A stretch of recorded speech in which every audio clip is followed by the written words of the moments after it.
Кыргыз Республикасынын президенти Садыр Нуркожоевичке, Кыргыз Республикасынын Жогорку сотунун төрагасы Базарбеков Замирбек Курамаевичке, Кыргыз Республикасынын башкы прокурору урматтуу Зулушев Курманкул Токтаралиевичке жана ошондой эле Кыргыз Республикасынын ички иштер министри Ниязбек Уланбек Омоконовичтерге көчөгөнө кайрылуу жасап, арыздарымды киргизип келдим. Бүгүнкү эркин тоого дагы печатка бердим. Жана ошондой эле көп окурманы бар Назар Ньюс агентствосуна да келип, ушул биздин көйгөйдү, бүгүнкү күндө укук коргоо органдарынын күч түзүмдөрүнүн, сот органдарындагы алешемдиктер боюнча президентке түз кайрылууну туура деп чечтим. Себеби дегенде бүгүнкү күндө бир эле Тогуз Тара же Аксы райондору эмес, бүт республикада ушундай көрүнүштөр көп. Бүгүнкү күндө ротация маселеси боюнча президент көтөргөн демилген негизинде сот органдарында ротация жүрүп өттү.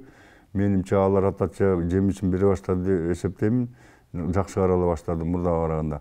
Бирок ички иштер министрлигиндеги ротация теңирден тескери жүрүп атат. Мен айтат элем, ички иштер министри Ниязбек Уланбек Омоконович таптакыр иштебей жатат деп айтсам да калыстык болот. Урматтуу Садыр Нуркожоевич, сиздин астыңызда иштеген ички иштер министри, сиздин тармак башчылар, башкы прокурору жана жогорку сотто иштегендердин баарына мен эскертүү катарында айтып койдум. Урматтуу Садыр Нуркожоевич, сиздин күч түзүмдөрүн, сот тармагын тейлеген адамдарыңыздын баардыгы баягы көздү кысты бармак башты кылып, каалагандай иштерин жасап, коррупцияга баткан жетекчилердин баарын кызматтан кызматка көтөрүп, какшап деп атсаң дагы алып барып кайра кызмат орундарын берип атат. Булар камалышы керек эле. Могу начальник милиция, зам начальник оперлерчи.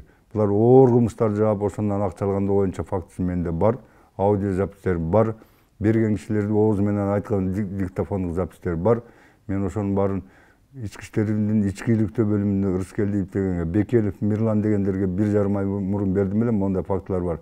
Булар токтоо салып камагыла дедим эле, бирок эч нерсе натыйжа чыккан жок.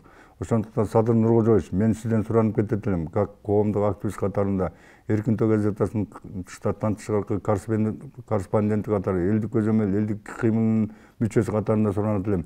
Элдин көйгөйүн чечпесеңиз, эл уже жарылуу чегине жетип калды. Мен сизден көптөн көп суранам. Урматтуу Курманкул Токтаралиевич, сизден суранат элем. Башкы прокурор катарында мыйзамсыз иштерди көрүп аткандан кийин, мен деп айтып аткандан кийин баарында жеринде барып текшерип, эгер мен калп айткан болсом, керт башым менен жооп берүүгө даярмын мыйзам астында. Эгер менин айткандарым факты далилдене турган болсо, эмне үчүн алар кызматтан кетип соттолушпайт? Эмне үчүн камалышпайт? Тоо урдагандарды, кой урдагандарды, уй урдагандарды камайсыңар, миллиарддап урдагандардын баарын эшикке сайрандатып кой берип атасыздар.